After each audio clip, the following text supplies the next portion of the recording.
إن الحمد لله نحمده ونستعينه ونستغفره ونعوذ بالله من شرور أنفسنا وسيئات أعمالنا. من يهده الله فلا مضل له ومن يضلل فلا هادي له،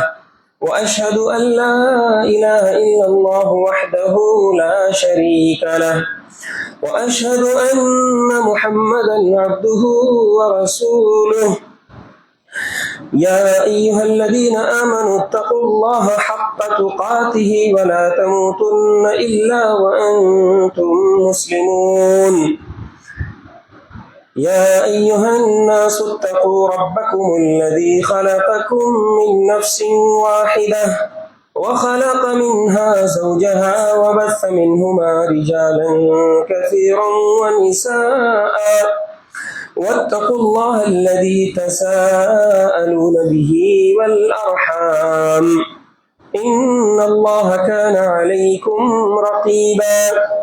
يا أيها الذين آمنوا اتقوا الله وقولوا قولا سديدا يصلح لكم أعمالكم ويغفر لكم ذنوبكم، ومن يطع الله ورسوله فقد فاز فوزا عظيما. أما بعد، فإن خير الحديث كتاب الله، وخير الهدي هدي محمد صلى الله عليه وسلم، وشر الأمور محدثاتها، وكل محدثة بدعة، وكل بدعة ضلالة، وكل ضلالة في النار. فأعوذ بالله السميع العليم من الشيطان الرجيم من همزه ونفخه ونفسه. إن عدة الشهور عند الله 12 شهرا في كتاب الله يوم خلق السماوات والأرض منها 4 حرم،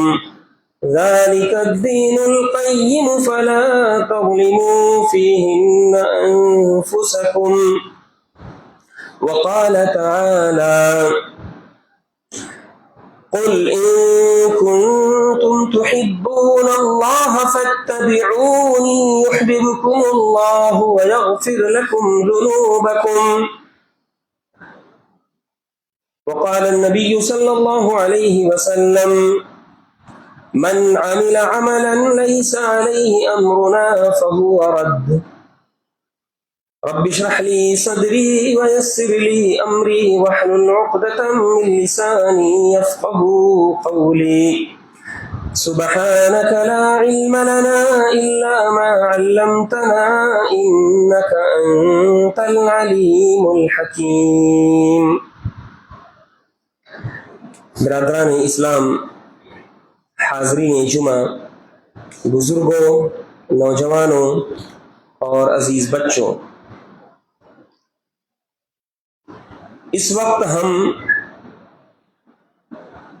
ایک ایسے مہینے میں داخل ہو چکے ہیں جو حرمت والا مہینہ ہے۔ اللہ رب العالمین نے قرآن کریم میں ارشاد فرمایا: ان عدت الشہور عند اللہ 12 شہرا فی کتاب اللہ یوم خلق السماوات والارض۔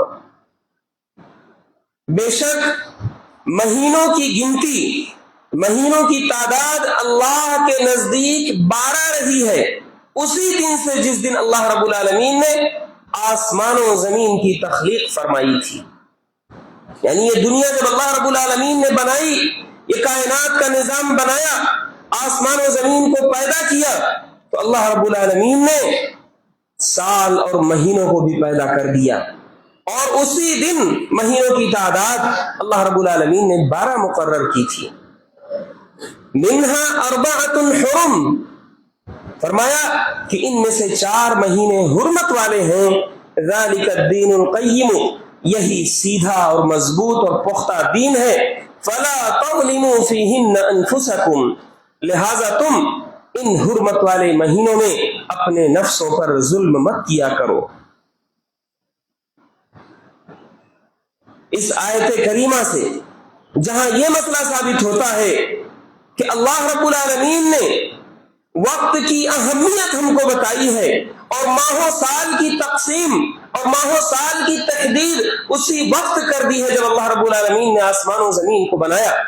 اس کا مطلب یہ ہے کہ انسان وقت میں بندھا ہوا ہے، انسان ماہ و سال کے اندر بندھا ہوا ہے. لہذا جب کوئی سال شروع ہو تو سال شروع ہوتے وقت ہمیں کسی جشن کی ضرورت نہیں ہوتی ہے اور نہ ہمارا دین اس کی اجازت دیتا ہے. چاہے وہ سال عیسوی سال ہو، چاہے وہ ہمارا ہجری سال ہو، ہمیں اس وقت ضرورت ہوتی ہے تو صرف اور صرف اتنی ضرورت ہوتی ہے کہ ہم اپنے اعمال کا جائزہ لے سکیں. ہماری زندگی کا ایک صفحہ پلٹ چکا ہے، ایک صفحہ پیچھے جا چکا ہے، ہم آنے والے صفحے پر اپنی تاریخ رقم کرنے والے ہیں. ہم یہاں پر سوچیں، اپنا محاسبہ کریں کہ ہم نے کیا کھویا کیا پایا. سلف صالحین کے بارے میں آتا ہے کہ وہ سال بھر کا محاسبہ نہیں، مہینے کا نہیں، ہفتوں کا نہیں، بلکہ وہ ڈیلی محاسبہ کیا کرتے تھے. حضرت عمر بن خطاب رضی اللہ تعالی عنہ جب بستر پر رات کو جاتے، اتنے بڑے خلیفہ ہیں، دنیا کی مختلف بڑی بڑی سلطنتیں جو ان کے پاؤں میں گر چکی تھیں،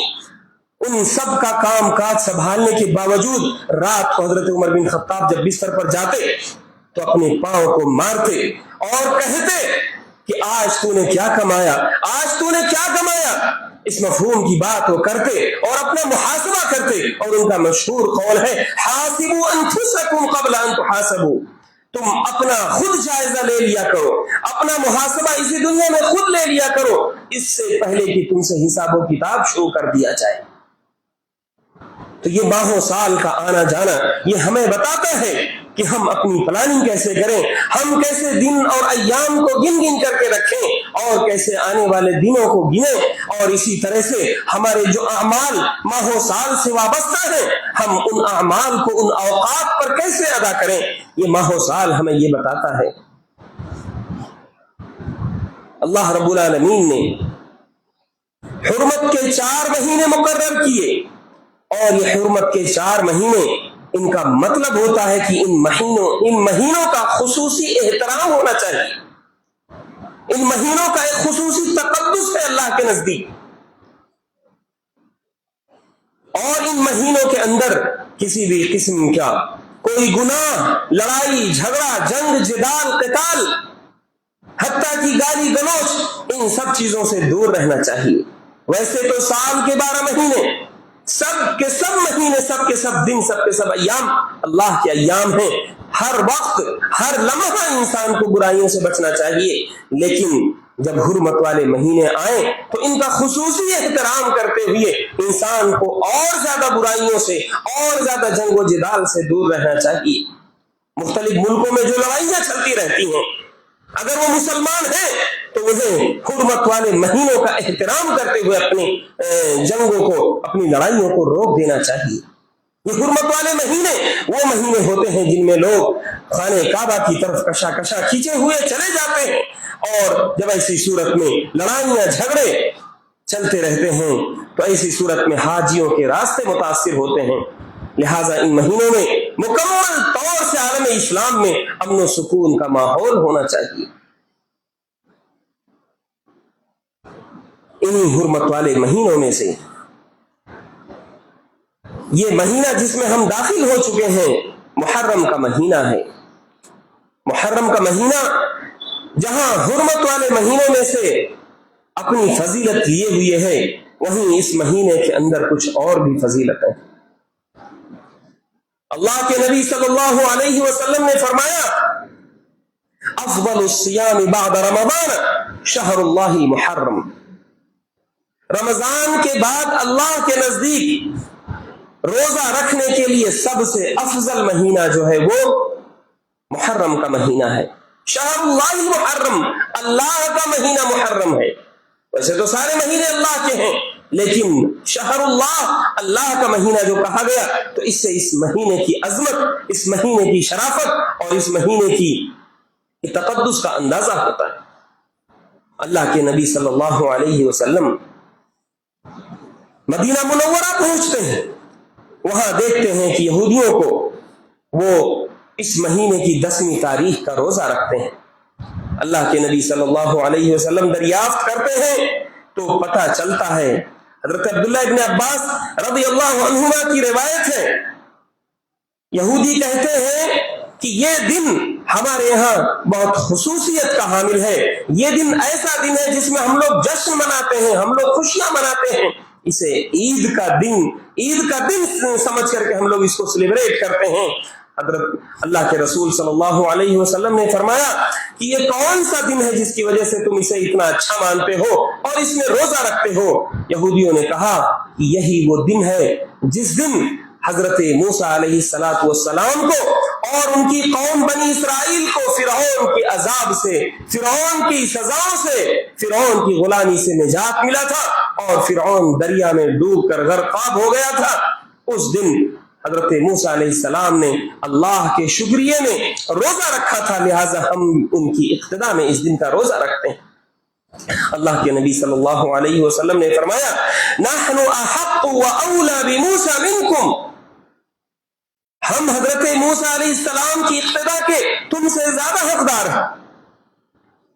ایک طرف تو انبیاء آپس میں بھائی ہوتے ہیں، اللہ کے نبی صلی اللہ علیہ وسلم کے بھائی حضرت موسیٰ صلی اللہ علیہ وسلم ہے، تو دوسری طرف دونوں انبیاء کا دین ایک ہے، دونوں نبی توحید لے کر کے آئے اور دونوں کا دین ایک ہے، دونوں آپس میں بھائی ہیں، لہٰذا جس چیز پر وہ خوشی منایا کرتے تھے، جس چیز کے شکرانے میں وہ اللہ کے لیے روزہ رکھا کرتے تھے، ہم بھی اس کے زیادہ حقدار ہیں ان یہودیوں سے جنہوں نے حضرت موسیٰ علیہ السلام کے دین میں تحریف کر ڈالی اور ان کے دین کو بدل ڈالا۔ اللہ کے رسول صلی اللہ علیہ وسلم اس کے بعد عاشورہ کا روزہ رکھنے لگتے ہیں۔ عاشورہ یہ محرم کی 10ویں تاریخ کو عاشورہ کہتے ہیں، 9ویں تاریخ کو تاسوعہ کہتے ہیں، 10ویں تاریخ کو عاشورہ کہتے ہیں۔ اور یہ روزہ تاریخی روایتوں سے پتہ چلتا ہے کہ صرف مدینہ میں آ کر کے یہ روزہ نہیں شروع ہوا۔ اما عائشہ رضی اللہ عنہا فرماتی ہیں، بخاری کی روایت ہے، كانت قریش تصوم عاشوراء فی الجاہلیۃ وكان رسول اللہ صلی اللہ علیہ وسلم يصومه فلما هاجر الى المدینة صامه وامر بصيامه فلما فرض شهر رمضان قال من شاء صامه ومن شاء تركه۔ اما عائشہ رضی اللہ عنہا کہتی ہیں کہ قریش زمانے جاہلیت سے ہی عاشورہ کا روزہ رکھا کرتے تھے، مکے کے اندر جو قریش تھے زمانے جاہلیت سے اس دن کا روزہ رکھا کرتے تھے، اور اللہ کے رسول صلی اللہ علیہ وسلم ان کو دیکھ کر کے، کیونکہ قریش کے اندر حضرت ابراہیم علیہ السلام کے دین کے کچھ باقیات موجود تھے، اللہ کے نبی صلی اللہ علیہ وسلم نیک عمل سمجھ کر کے اس کا بھی روزہ رکھا کرتے تھے۔ لیکن جب آپ صلی اللہ علیہ وسلم کی مدینہ ہجرت ہوئی تو آپ نے وہاں اس دن کا روزہ بھی رکھا اور اس دن کے روزے کو لوگوں پر واجب قرار دے دیا۔ ابھی رمضان المبارک کا روزہ فرض نہیں ہوا تھا، لہٰذا آپ صلی اللہ علیہ وسلم نے عاشورہ کا روزہ لوگوں پر فرض قرار دے دیا۔ پھر اس کے بعد جب رمضان المبارک کے روزے فرض قرار دیے گئے تو اللہ کے نبی صلی اللہ علیہ وسلم نے اختیار دے دیا اور فرمایا کہ من شاء صامہ ومن شاء ترکہ، جس شخص کی خواہش ہو تو وہ چاہے تو اس کے روزے رکھے عاشورہ کے، اور جس شخص کی خواہش نہ ہو تو وہ اس کے روزے چھوڑ سکتا ہے۔ اللہ کے نبی صلی اللہ علیہ وسلم عاشورہ کا روزہ رکھا کرتے تھے اور گناہوں کی مغفرت کا ذریعہ بتاتے تھے، اور دوسری طرف حضرت موسیٰ علیہ السلام کی شکرانے کی اقتداء کے طور پر رکھا کرتے تھے۔ آج رمضان المبارک کا یہ مہینہ، آج یہ محرم الحرام کا یہ مہینہ جو ہمیں روزے کی طرف رغبت دیتا ہے، جو ہمیں روزے کی ترغیب دیتا ہے۔ اللہ رب العالمین کا فرمان جب ہم سنتے ہیں فَلَا تَظْلِمُوا فِيهِنَّ أَنفُسَكُمْ، تم حرمت والے مہینوں میں اپنے نفسوں پر ظلم مت کرو، تو ہم اپنے سماج اور معاشرے کا جائزہ لیتے ہیں۔ ہم میں سے کتنے لوگ ایسے ہیں جو اللہ کے نبی صلی اللہ علیہ وسلم کی اقتداء میں عاشورہ کا روزہ رکھتے ہیں؟ محرم الحرام کی 10ویں تاریخ کا ہم میں سے کتنے لوگ روزہ رکھتے ہیں؟ آج دن بدن یہ تعداد گھٹتی جا رہی ہے۔ پرانے لوگ جو گاؤں دیہات میں رہا کرتے تھے ان کے ہاں ایسے ثبوت ملتے ہیں کہ ان کے ہاں بوڑھیاں، ان کے بچے عاشورہ کا روزہ رکھتے تھے، اس کا اہتمام کرتے تھے۔ آج ہماری حالت یہ ہے کہ ہم اس روزے سے دور ہوتے جا رہے ہیں۔ دوسری طرف جب ہم اپنے مسلمانوں کے ایک طبقے کا جائزہ لیتے ہیں اور آیت کریمہ فَلَا تَظْلِمُوا فِيهِنَّ أَنفُسَكُمْ کو دیکھتے ہیں کہ تم ان حرمت والے مہینوں میں اپنے نفسوں پر ظلم مت کرنا، تو ان کی حالت کیا ہوتی ہے؟ ایسا لگتا ہے کہ جیسے وہ اس آیت کی مخالفت میں اپنے آپ کو زخمی کر رہے ہیں، اپنے آپ کو مار رہے ہیں، اور اپنے آپ کو گھائل کر کے ایسا لگتا ہے کہ جیسے بالکل آیت کریمہ کے الٹ کوئی عمل کرنے کی کوشش کر رہے ہیں۔ اپنے نفسوں پر ظلم کرنا کوئی بھی عمل جو اللہ اور اس کے رسول کو پسند نہ ہو، خواہ وہ آپ اپنے نفس کے اوپر کریں، خواہ وہ دوسروں کے ساتھ کریں، وہ نفس پر ظلم ہی کہلاتا ہے۔ حتیٰ کہ اگر آپ اللہ رب العالمین کی وحدانیت میں شرک کرتے ہیں تو یہ بھی ایک ظلم ہے۔ وہ مہینہ جو ظلم و بربریت سے دوری کا مہینہ تھا، وہ مہینہ جو کسی طاغوت کی سرکشی سے نجات کا مہینہ تھا، آج یہ مہینہ ہم نے دنیا بھر کے خرافات کا مہینہ بنا دیا۔ ہمارے اندر ایک طبقہ ایسا ہے جو محرم الحرام کا مہینہ آتے ہی سیاہ کپڑوں میں ملبوس ہو جاتا ہے اور ایسی ایسی بدعتیں انجام دی جاتی ہیں کہ اگر ان کو دیگر قومیں دیکھ لیں تو انہیں ہمیشہ ہمیش کے لیے اسلام کی شبیہ سے چڑ ہو جائے۔ لوگ بت کی پوجا کرتے ہیں، مورتیوں کی پوجا کرتے ہیں، ہم میں سے کچھ لوگ تعزیہ بنا کر کے اس کی پوجا کرتے ہیں۔ میرے بھائیوں، بات صرف بدعت کی نہیں ہے، بات بدعت سے آگے بڑھ کر کے اللہ رب العالمین کی الوہیت، اس کی ربوبیت میں شرک تک پہنچ گئی ہے۔ جو حضرت علی رضی اللہ تعالی عنہ کی الوہیت بلکہ ان کی ربوبیت کے قائل ہو چکے ہیں، جو حضرت حسین رضی اللہ تعالی عنہ سے استغاثہ کرتے ہیں، ان سے مدد طلب کرتے ہیں، تو بات صرف بدعت تک نہیں رہی، بات بدعت سے آگے شرک تک بڑھ چکی ہے جو ہمارے سماج اور معاشرے میں انجام دی جا رہی۔ تو یہ 10ویں محرم کا جو روزہ تھا، آپ لوگوں نے اس کی شرعی حیثیت سمجھی، لیکن سن 61 ہجری میں ایک دردناک واقعہ پیش آیا۔ نواسہ رسول، جنت کے پھول اور جنت کے نوجوانوں کے سردار حضرت حسین رضی اللہ تعالی عنہ کی شہادت کا ایک جانکاہ واقعہ پیش آتا ہے،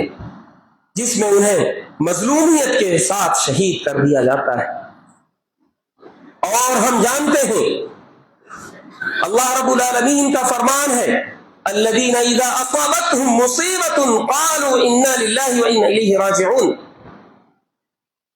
کہ مومن وہ ہیں کہ جب انہیں مصیبت پہنچتی ہے تو وہ اس پر انا للہ وانا الیہ راجعون کہتے ہیں۔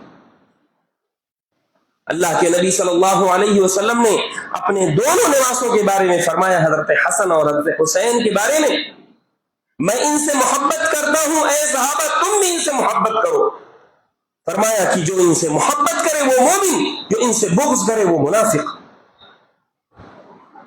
تو حضرت حسین رضی اللہ تعالی عنہ کی مظلومانہ شہادت کا جو واقعہ پیش آیا، اس واقعے کے بعد سے ملت اسلامیہ کی کایا پلٹ گئی۔ عالم اسلام میں ایسے ایسے گروہ، ایسے ایسے فرقے رونما ہوئے جنہوں نے حضرت حسین رضی اللہ تعالی عنہ کی شہادت کو بھلایا، اسے کیش کیا، بڑی بڑی حکومتیں الٹنے کی کوشش کی گئیں اور دین کے اندر بے شمار بدعتیں ایجاد کی گئیں۔ حضرت حسین رضی اللہ تعالی عنہ کی شہادت جنہوں نے بھی کیا ہو، ان کے لڑکے جو اس وقت بیمار کربلا کے نام سے مشہور ہوئے،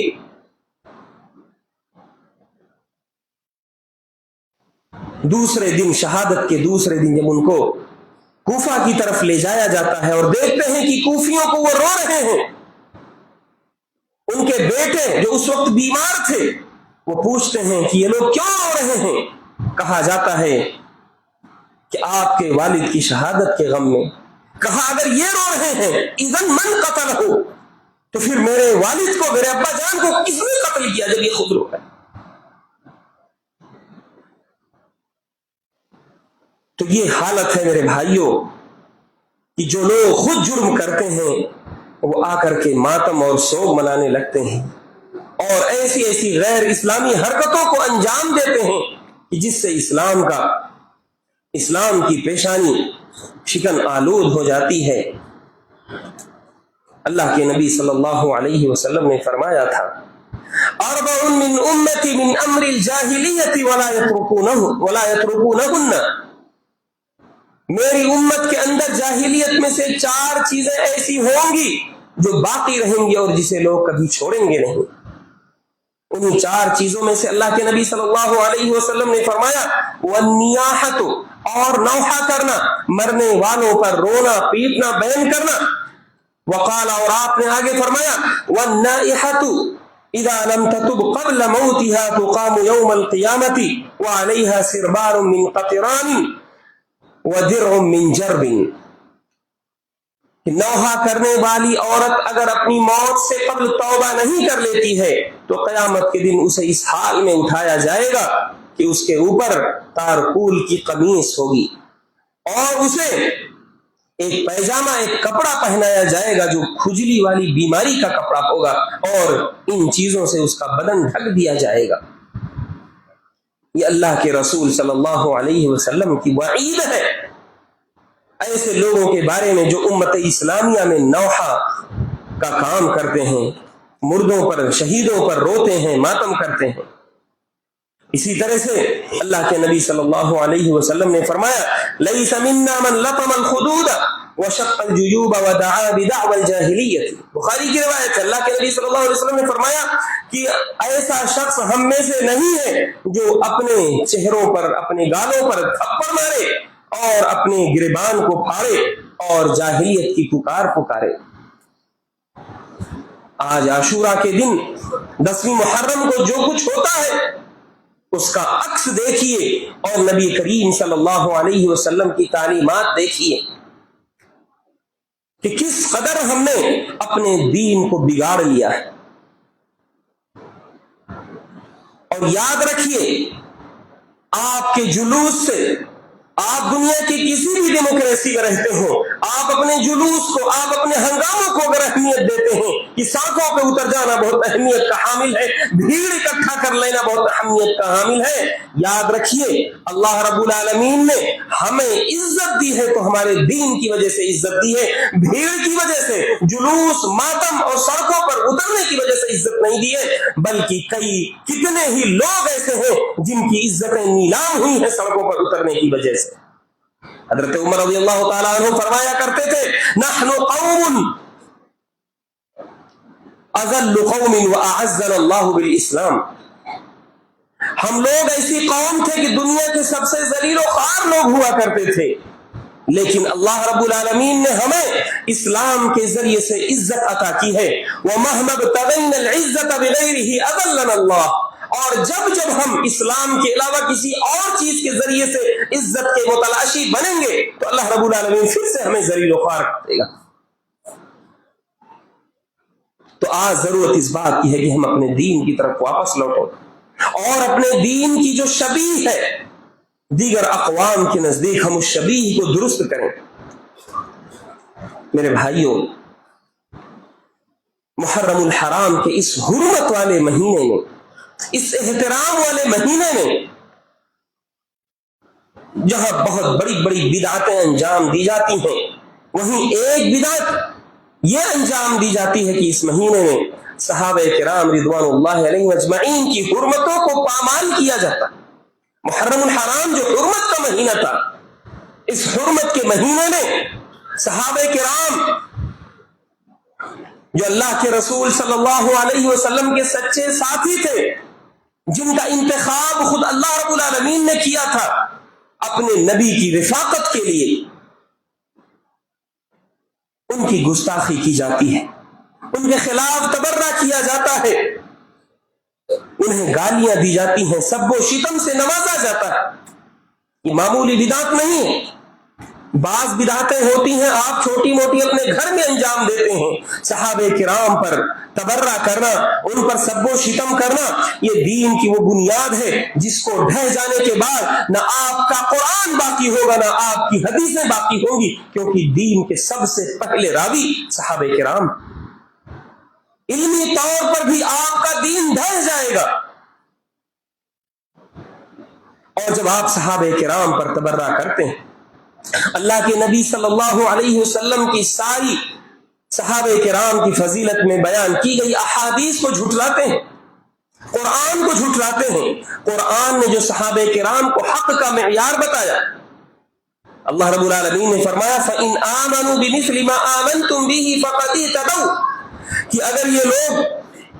ایمان لانا چاہتے ہیں تو صحابہ کرام جیسا ایمان لے آئیں، فَقَدِ اهْتَدَوْا، تب یہ لوگ ہدایت یافتہ ہوں گے۔ پتہ یہ چلا کہ صحابہ کرام اللہ کی نظر میں حق کا معیار ہے۔ اللہ کے نبی صلی اللہ علیہ وسلم نے کتنی حدیثوں میں فرمایا لا تسبوا اصحابی، میرے صحابہ کو تم گالی مت دو۔ تم میں سے کوئی شخص اگر احد پہاڑ کے برابر، وہ احد پہاڑ جو صرف ایک چھوٹا پہاڑ نہیں بلکہ وہ پہاڑیوں کا سلسلہ ہے جو 5-6 کلومیٹر یا اس کے دور تک جاتا ہے، اللہ کے نبی صلی اللہ علیہ وسلم نے فرمایا تم میں سے اگر کوئی شخص احد پہاڑ کے برابر بھی سونا خرچ کر دے تو ہمارے صحابہ میں سے کسی بھی صحابی کے ذریعے 1 مد یا آدھا مد خرچ کیے گئے گیہوں کے برابر بھی نہیں ہوگا۔ صحابہ کرام رضوان اللہ علیہم اجمعین، ان پر لعن طعن کرنا، اللہ کے نبی صلی اللہ علیہ وسلم نے ایک حدیث میں فرمایا، ترمذی کی روایت ہے، جب تم کسی شخص کو دیکھو کہ وہ صحابہ کرام پر لعن طعن کرتا ہے تو تم اس سے کہہ دیا کرو تم جن لوگوں پر لعن طعن کرتے ہو اس کے پیشوا، اس کے امام پر بھی لعن طعن کر دو۔ تو کسی شخص کا صحابہ کرام کو الٹا سیدھا کہنا دراصل نبی کریم صلی اللہ علیہ وسلم کو لعن طعن کرنا ہوتا ہے۔ حضرت عبداللہ ابن عباس رضی اللہ عنہما فرمایا کرتے تھے بعد میں آنے والے لوگوں کے لیے، کہتے تھے لَمَقَامُ أَحَدِهِمْ سَاعَةً مَعَ النَّبِيِّ صلی اللہ علیہ وسلم خَيْرٌ مِّنْ عَمَلِ أَحَدِكُمْ 40 سَنَةً، تم لوگ جو بعد کے لوگ آئے ہو، صحابہ کرام میں سے کسی ایک چھوٹے سے صحابی کا نبی کریم صلی اللہ علیہ وسلم کے ساتھ ایک لمحہ کھڑا ہو جانا تمہاری 40 سالہ اعمال سے زیادہ بہتر ہے۔ لہذا صحابہ کرام میں بڑے بڑے صحابہ کرام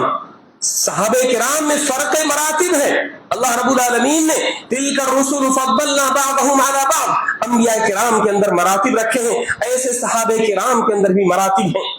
خالد بن الولید کے بارے میں کسی نے الٹی سیدھی بات کہی، اللہ کے نبی صلی اللہ علیہ وسلم نے فرمایا کہ خالد بن ولید کے بارے میں ایسی اور ایسی بات نہ کہو۔ آپ اندازہ کیجئے جو لوگ حضرت ابو بکر و عمر اور عثمان رضی اللہ عنہم اجمعین کے بارے میں کلام کرتے ہیں ان کا کیا حشر ہوگا۔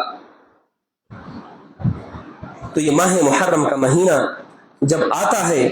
تو یہ بدعت بھی اپنے ساتھ لاتا ہے، لہذا ضرورت اس بات کی ہے کہ ہم صحابہ کرام کے مقام و مرتبے کو سمجھیں، اور اسی طرح سے اس مہینے کی جو حقیقی فضیلت ہے کہ ہم اس میں 10ویں تاریخ کو روزہ رکھیں۔ 10ویں تاریخ کو روزہ رکھنے کے سلسلے میں اللہ کے نبی صلی اللہ علیہ وسلم نے اپنی آخری عمر میں یہ بھی بتایا تھا کہ ہم یہود کی مخالفت کرتے ہوئے 10ویں تاریخ کے ساتھ 9ویں تاریخ کا بھی روزہ ملا لیں گے، لیکن اللہ کے نبی صلی اللہ علیہ وسلم آئندہ سال اس دنیا میں باقی نہ رہے تو علامہ ابن القیم نے ایک بہترین بات کہی ہے کہ عاشوراء کا روزہ رکھنے کا 3 مرتبہ ہے۔ سب سے چھوٹا مرتبہ یہ ہے کہ کوئی شخص صرف 10ویں تاریخ کا روزہ رکھ لے۔ عاشوراء کے روزہ رکھنے کا دوسرا درجہ، دوسرا مرتبہ یہ ہے کہ کوئی شخص 10ویں کے ساتھ 9ویں کا بھی روزہ رکھے، اور علامہ ابن القیم نے فرمایا کہ سب سے اعلیٰ اور اونچا درجہ یہ ہے کہ کوئی شخص 9ویں 10ویں اور 11ویں تینوں تاریخوں کا روزہ رکھ لے، کیونکہ یہ مہینہ روزوں کا مہینہ ہے۔ اللہ کے نبی صلی اللہ علیہ وسلم محرم الحرام کے اندر ڈھونڈ ڈھونڈ کر کے دنوں میں روزہ رکھا کرتے تھے، لہٰذا ہمیں چاہیے کہ ہم بھی روزوں کا اہتمام کریں اور بدعت و خرافات سے دور رہیں۔ اللہ رب العالمین کہنے سننے سے زیادہ ہمیں عمل کی توفیق عطا فرمائے۔ اے اللہ رب العالمین، ہم میں سے جو لوگ پریشان حال ہیں، دنیا میں کسی بھی خطے میں مسلمان ستائے جا رہے ہیں، تو اے اللہ رب العالمین تو غیب سے ان کی مدد فرما دے۔ اے اللہ رب العالمین تو ظالموں کے پنجے استبداد کو توڑ کر کے رکھ دے۔ اے اللہ رب العالمین، ہم میں سے جو لوگ مریض ہیں انہیں شفائے کامل و عاجل عطا فرما دے۔ اے اللہ رب العالمین، ہم میں سے جو لوگ قرض دار ہیں ان کی قرض کی ادائیگی کا تو بہترین انتظام فرما دے۔ اے اللہ رب العالمین، ہم میں سے جو لوگ اس دنیا سے جا چکے ہیں ان کی قبروں کو تو نور سے بھر دے۔ اے اللہ رب العالمین، تو جب تک ہمیں اس دنیا میں رکھ، ایمان و اسلام پر رکھ، اور جب ہمارا خاتمہ ہو تو ایمان پر ہو۔ اقول قولی هذا واستغفر الله لي ولكم ولسائر المسلمين فاستغفروه من كل ذنب انه هو الغفور الرحيم۔